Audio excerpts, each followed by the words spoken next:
Roman Abramovich, is he a good guy or is he a bad guy? It's a fascinating story. I'm going to give you the inside track. Please hit subscribe, please share and like the video, especially as you're going to get some great information here. My confession, I'm a Chelsea fan, so I know his history. You may think I'm biased, but I am going to tell you the bad things or his links to Putin, if you think that's a bad thing, on the way through the video. Lots of good information. He was born in 1966. Of course, today he's one of the richest men in the world, believed to be worth 14 billion, but he was actually born in poverty. His mother died by the time he was 1 year of age, and his father had died by the time he was 4 years of age. No parents. He was brought up with a series of families, orphanages. He definitely had a tough bringing. His grandparents were Ukrainian. They lived in Lithuania for a period of time, and there was lots of movements between countries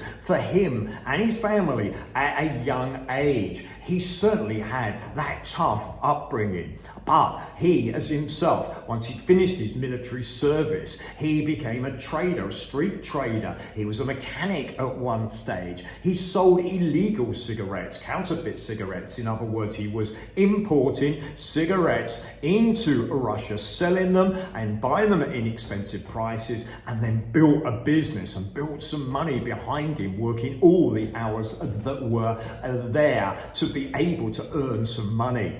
And of course, Yeltsin was the leader of the Russian Federation, and in the 90s, Yeltsin needed money. He didn't have enough money to pay the pensioners, to pay the forces. An election was coming up, and as the election came up, he didn't have the cash, and he knew that he'd lose the election unless he could pay the wages. So he sold some of the state assets off inexpensively.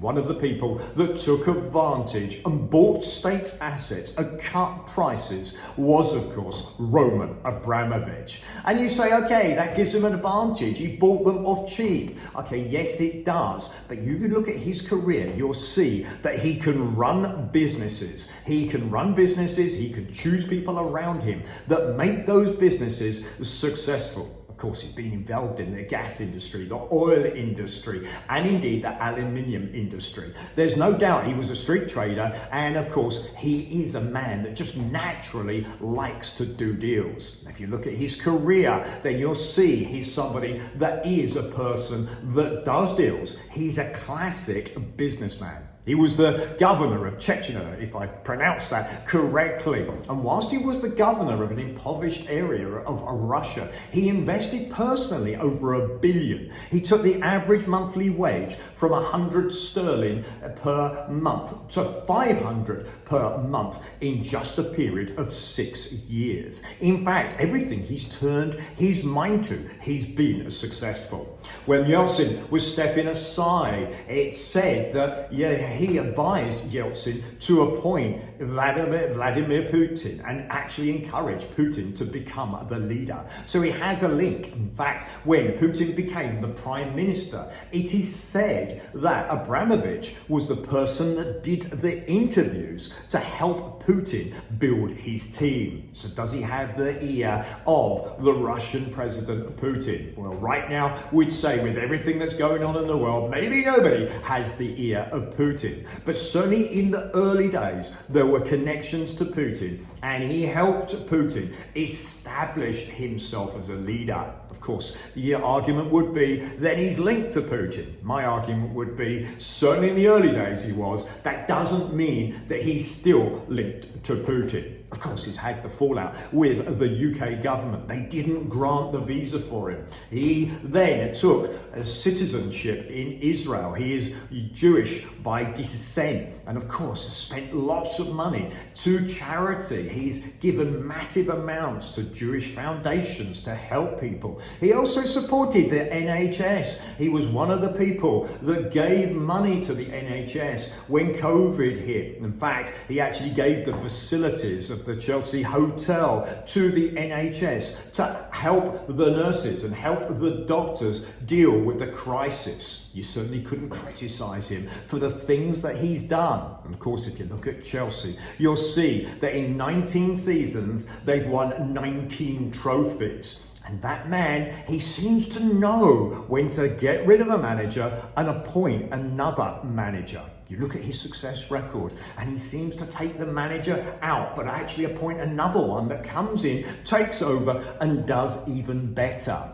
Chelsea fans will tell you he's invested well over $1 billion into Chelsea Football Club. Again, you can say, yeah, he's got loads of money. He can afford to invest $1 billion. But let's say it's 10% of your wealth. Would you be prepared to put 10% of your wealth into supporting something that maybe you don't ever get your money back? He's certainly given to charity. He's been married 3 times. He's got 7 children. And of course, one of his children, his daughter, has put in anti-Putin posts on Instagram. Okay, of course, Abramovich can't say anything. Okay, we don't know. Is he in a hard place? In other words, are the UK looking at him? Are other people looking at him? And at the same time, is Putin perhaps not on his favour either? Perhaps both sides are actually giving him a squeeze right now. We don't know the story of Abramovich. We know that his jet worth 300 million, a 747,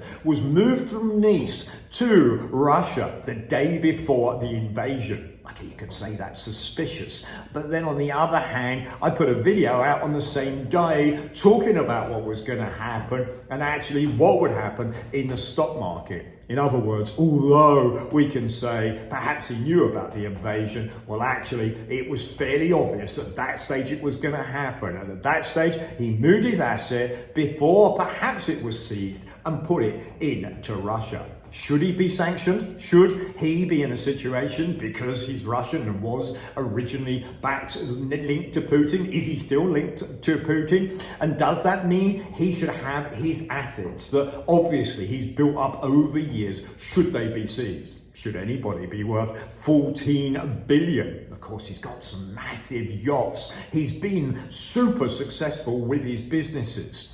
And again, I know from contacts and people that have looked after Abramovich, I've met people that have served Abramovich. They say he's just constantly working, constantly doing deals, constantly looking for opportunities. Okay, should he be sanctioned or shouldn't he be sanctioned? Is he a good guy? Is he a bad guy? Well, if you actually look at the facts, he's got a success record, certainly. Chelsea and in business, no doubt about it. And if you're looking at that success record, well over 20 years, it's not just a flash in the pan. And it's not just because he bought some state assets less expensively than perhaps would have been paid for in normal times. But then, of course, he's linked to Putin. And so is he really doing lots of deals and perhaps bribing people? Are those things going on? Of course, different countries have got different cultures. And you may criticize me for this, but nevertheless, some countries, the bribe is acceptable. Doesn't mean it's right. I'm just saying that different countries have got different cultures. And some of the things that people do in England and America, then people will go, well, that's not right. And people in other countries will say that that culture is wrong. You have to accept different people have got different cultures. So should we be actually attacking the Russians? Okay, well, then the other argument, and I'm going to give it to you, is that unless the people around Putin feel pressure, whether he's one or not, unless they feel pressure, unfortunately, Putin is not going to do anything about it. Okay, and I am actually going to go controversial to finish with, and that is the reality of this current situation is that unless people around Putin put pressure on Putin, the Russian people, actually, this situation is just gonna drag on. Perhaps it's unfair to put pressure on the Russian people, but the reality is they are, in my opinion, the only ones that can actually do something about this crazy situation right now. Roman Abramovich, good guy, bad guy? I'm going good guy. You make your own opinion up. Leave it below. Let me know what you think of Abramovich. Okay, but most important of all, what should they do to solve this crisis? I have an ex-girlfriend, good friend, all right? Last year, I was with her on a beach in the middle of Kiev. I can promise you, what's going on there is super, super crazy. Okay, right now, they need to solve it. If putting pressure on Russians solves it, I'm actually in favor of that. Hit subscribe, please like, please share the video.